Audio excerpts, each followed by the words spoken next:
This series presents information based in part on theory and conjecture. The producer's purpose is to suggest some possible explanations, but not necessarily the only ones, to the mysteries we will examine.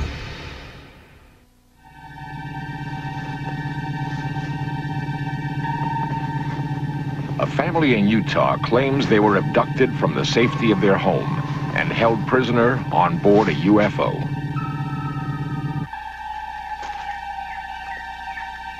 Other people have also reported being captured by extraterrestrials.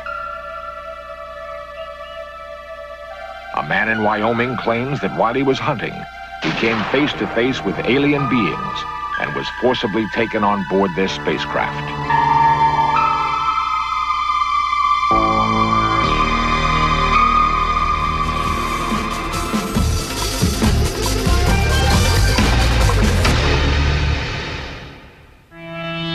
$500 billion stars in our galaxy alone, each a seething universe spitting fire and light.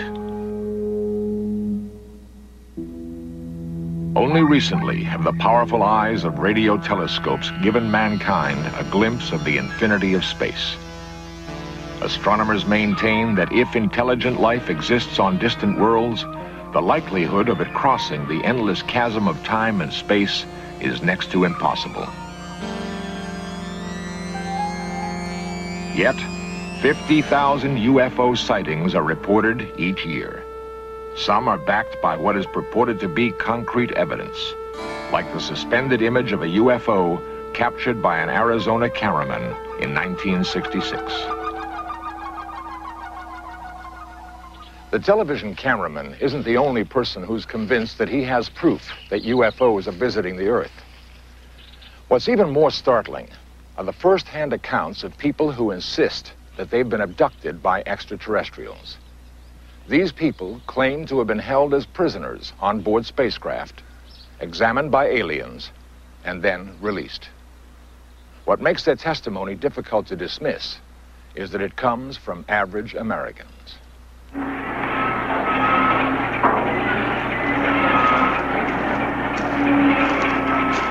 Carl Higdon is the foreman of an oil rig in Rawlins, Wyoming.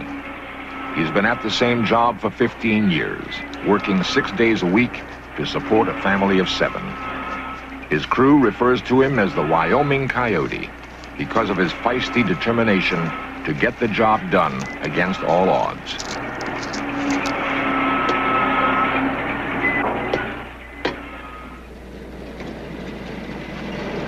An experienced woodsman with a love for the hunt, he looks forward to those days he can retreat into the forest. However, one October morning in 1974 was to be different from all other days. Carl recreates the events as he remembers them. I went to pick up my crew to go to work, and one of them was sick, so we couldn't work. So I came back to the house and decided I'd go hunting. So I decided to go on down into the forest, and I hunted down there until, it must have been around 4 o'clock.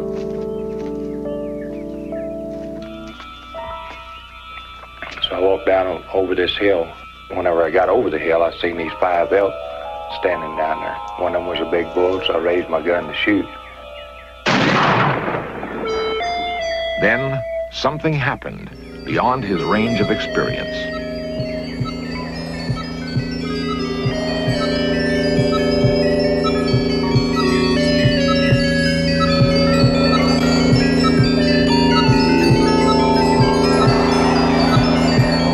Carl blacked out. When he regained consciousness, he was aware that an undetermined period of time had elapsed and that he had lost touch with reality. He stumbled through the forest in a dazed condition, trying desperately to figure out where he was and how he could get help.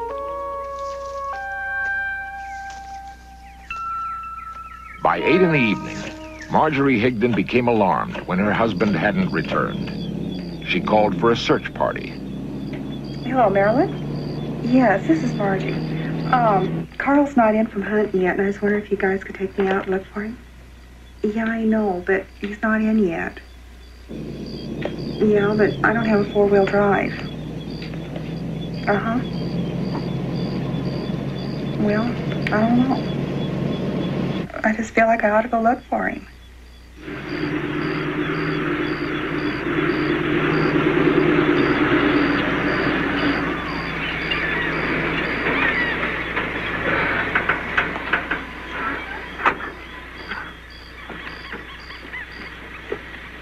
Carl's friends discovered him in a semi-conscious state. They were disturbed by his incoherent ramblings. What happened? Oh, You don't know. I don't know. It seems strange. You sure you're all right? Yeah? You're not hurting anywhere? No. Okay. Get you out of here and get you to the doctor as soon as we can.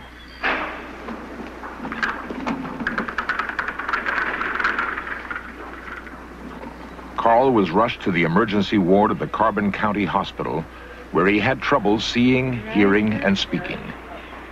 Nurse Ella Peterson attended him for 3 days. During that time, he remained mainly in an amnesiac state, unable to recall his own name or recognize his wife. After the incident, life in Rawlins changed for Carl. He was too disoriented to work or function normally. In desperation, he contacted the UFO agency, APRO, who sent Dr. Leo Sprinkle to investigate. I serve as a consultant in psychology, and my primary interest is working with those people who claim to not only see flying saucers, but also claim to have had some kind of abduction experience or some kind of contact, face-to-face contact with alien beings who are associated with the UFOs. I myself have investigated 23 persons using hypnotic techniques to assist them to recall the experience. Okay, let yourself relax deeply and go right back to that same deep concentration, that same deep relaxation. Let the muscles relax. Let yourself know that you can breathe deeply and easily as you look at the spot. Sometimes these people have a loss of time experience, an amnesic period, which occurs during the UFO sighting, and then later they check their watches and find out that they have lost some time, which they cannot account for. And these cases are most exciting and interesting because it suggests the possibility that the persons have been taken on board, have been examined, and then released, and have been told that they will not remember what has happened.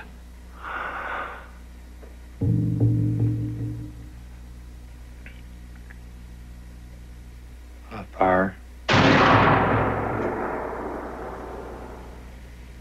The bullet don't look right.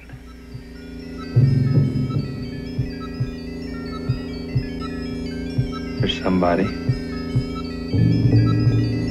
Strange.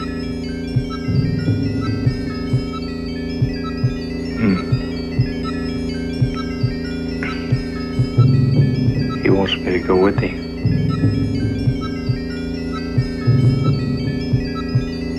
Lights are bright.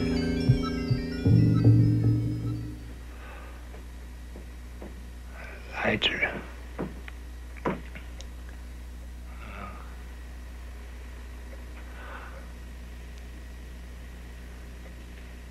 I can't keep my eyes open. I can't see.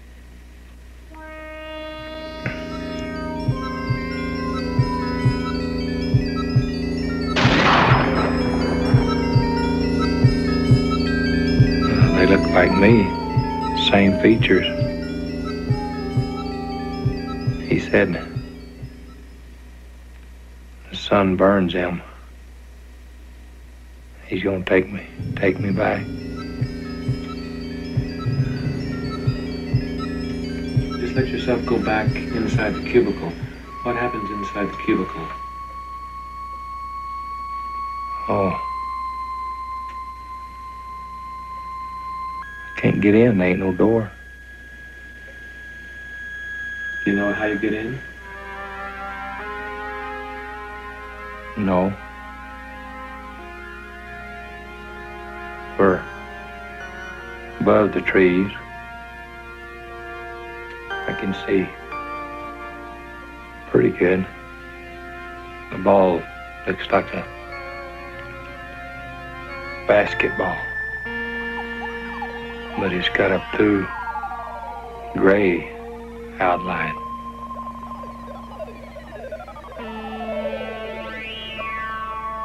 It's kind of dark. No lights.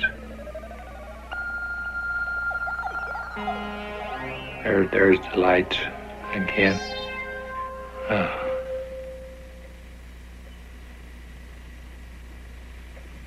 We're back. In the investigation of a case, Dr. Sprinkle attempts to establish an abductee's credibility. Shock condition. He closely questioned Nurse Peterson to determine Carl's condition immediately following the incident. He kept his eyes closed most of the time, saying that they hurt quite a bit.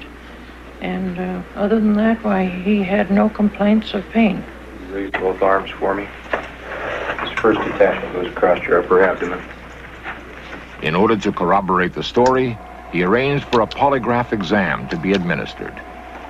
Regarding whether or not you actually had that UFO experience in question, do you intend to answer truthfully each question to that? Yes.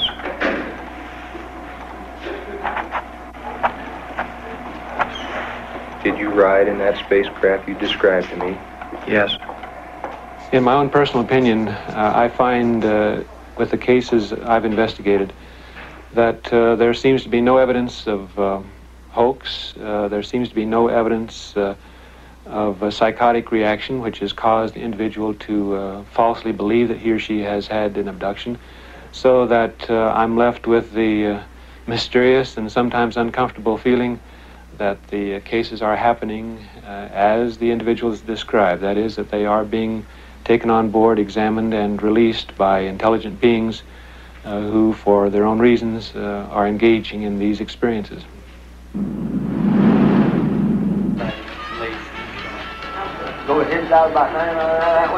Carl managed to work through a traumatic incident that he had been unable to live with. With the help of Dr. Sprinkle, he no longer was haunted by nightmares. He no longer doubted his own sanity. The abduction experience was resolved to his own satisfaction, and Carl resumed his work with a new vigor. It don't make a hill of beans to me what anybody believes or not. I know what happened to me. If people want to take it at face value, that's fine. If they don't, it don't make me any difference. The only thing I'm saying is if this does happen to anybody else, what they are to do is talk to somebody about it. Not to hold it inside and try to conquer it themselves, because it can't be done, I don't think. I don't think our mind can take it. As far as the experience happening to me, I think if it hadn't been for Dr. Sprinkle, I probably would have been in an institution by now. Carl's is not the only abduction case. There are others who claim to have been UFO captives. The giant mills outside of Salt Lake City are the center of steel production in the West.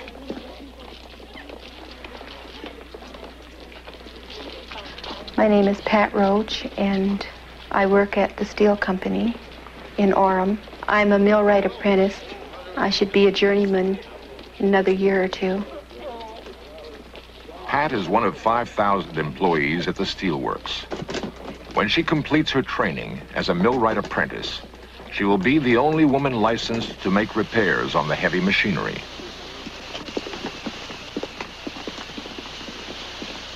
When the work whistle blows, Pat hurries home to her #1 responsibility. She is the sole support of 5 young children. On October 16th, 1973, the normal flow of her life was dramatically altered. Pat recreates the events for In Search Of. It was about 8 o'clock in the evening. My little boy was 4 at the time. He climbed up beside me, and he had his blanket with him, and we fell asleep.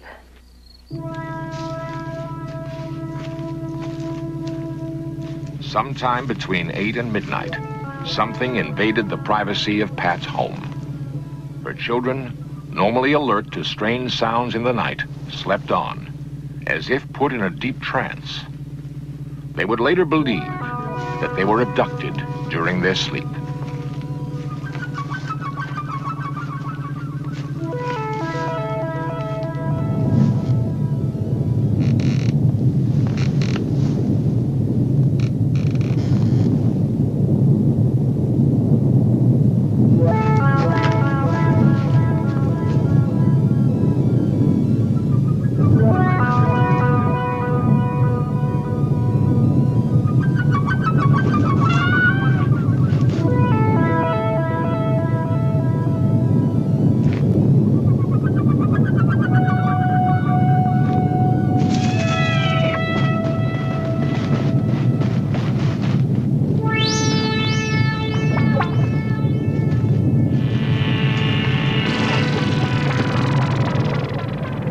Only one child reported seeing something too strange to believe.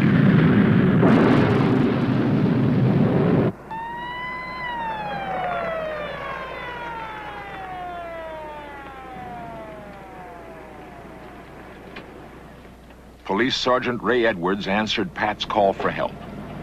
He investigated the area, but could find no evidence of an attempted break-in. Alpha Fox 372. The following morning, Edwards filed an official report, leaving the case open. He dismissed the claim of Pat's 6-year-old Deborah, who insisted the house had been invaded by spacemen. Nevertheless, for the Roach family, an unsettling mystery still hung over their household and was to persist for the next 2 years.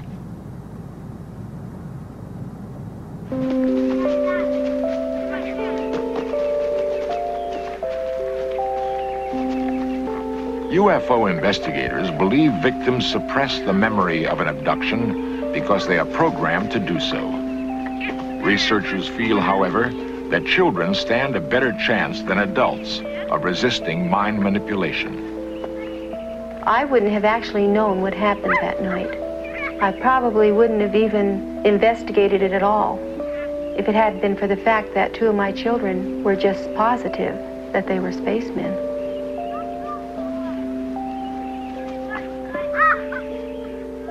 I began reading about UFOs, and I began looking at magazines that had stories about UFOs and seeing other people's experiences. And I thought, there must be more to it than what we know. And so I thought, well, the only way we'll find out any more is to go under hypnotism. Tell me more about the time. In order to recall the events, Pat contacted Dr. Jim Harder of APRO, the Aerial Phenomenon Research Organization. And I and 2 other members of APRO are in charge of the close encounter investigations. What I mean by that essentially are close encounters in which people have had intimate contact with what could only be called alien beings. I have talked with 30 or 40 people who've had such experiences. Now, in various degrees, I've been able to regress them through particular experiences. 1, 0. Your whole body's feeling very heavy and relaxed, except that your left arm is beginning to feel The hypnosis enabled Pat to retrieve memories that she had long buried.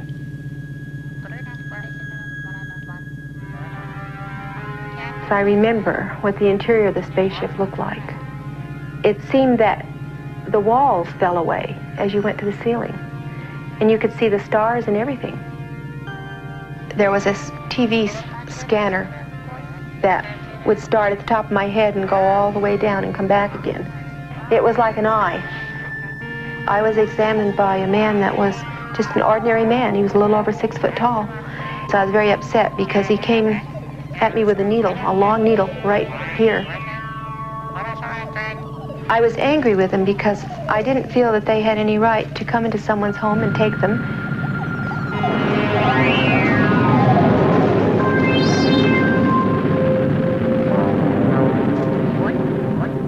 And what I was particularly upset with him about was that I didn't know where my children were. They know everything about us physically, how to make us well and everything about how our body operates, but they can't understand our emotions and our feelings and our ideas about things. They don't understand us. I don't believe that they really want me to go on TV and tell my story, because if it's happened to other people, they might start putting the pieces together and realize that they've had the same experience.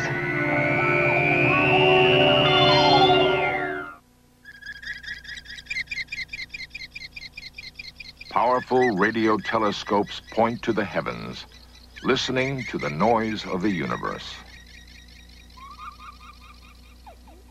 Astronomers committed to the concept that it is impossible for extraterrestrial life to come to Earth believe that if contact is made, it will come through a radio signal across the infinite expanse of space.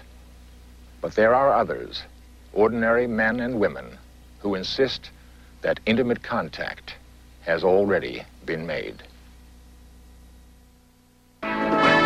Coming up next, In Search Of continues with a probe into time travel. Then 20th Century with Mike Wallace reports on the scrutiny of the police in the wake of the Rodney King and Amadou Diallo incidents. And later tonight, The Men Who Killed Kennedy takes a close look at the evidence that Lee Harvey Oswald may not have acted alone. At 9, here on the History Channel, where the past comes alive.